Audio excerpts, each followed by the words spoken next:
News from Hiroshima ahead of the G7 summit. With more and more atomic bomb survivors leaving us, I think this is our last chance to talk to them, the remaining survivors. Said Yuna Okajima, 18 years old, a recent high school graduate this year, and resident of Hiroshima Prefecture. Yuna started the online petition on March 1st. Yuna demands leaders attending the G7 summit in Hiroshima hear directly from atomic bomb survivors and use their testimonies in their discussions. She asserts that it does not make sense for the leaders to just gather in Hiroshima.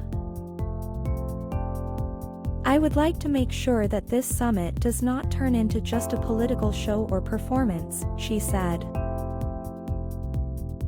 Yuna began these activities after a meeting with Fujiya Takami, 95, who was exposed to the atomic bomb near Hiroshima Station at the age of 17. They met through volunteer work during middle school and have continued to stay in touch through correspondence. In her letters, Mrs. Takami always expresses her anger over the atomic bomb disaster and her desire for peace. I was shocked when I found out the details of the disaster because I had never heard the testimonies about the atomic bomb directly. I think I was motivated by Mrs. Takami.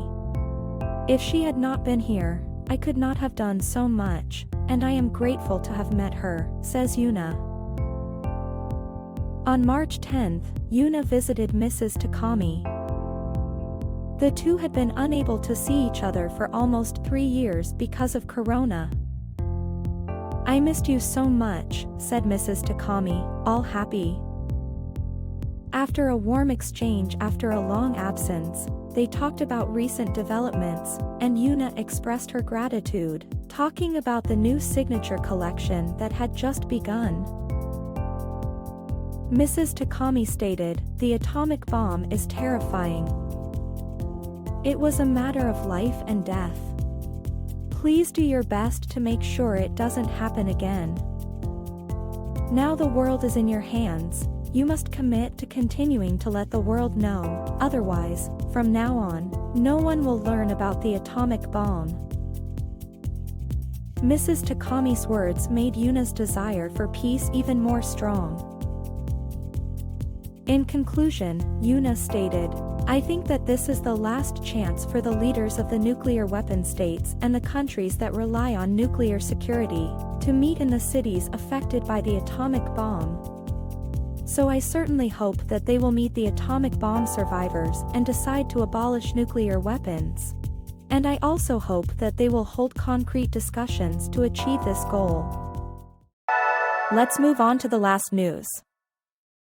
A training ceremony for the volunteer teams was held last month at the Hiroshima Peace Museum. Student volunteers for the G7 in Hiroshima were selected from 21 universities and other organizations in the prefecture. Kana Sodawada, 19, is preparing for Summit Day at Asamanami University, Hiroshima.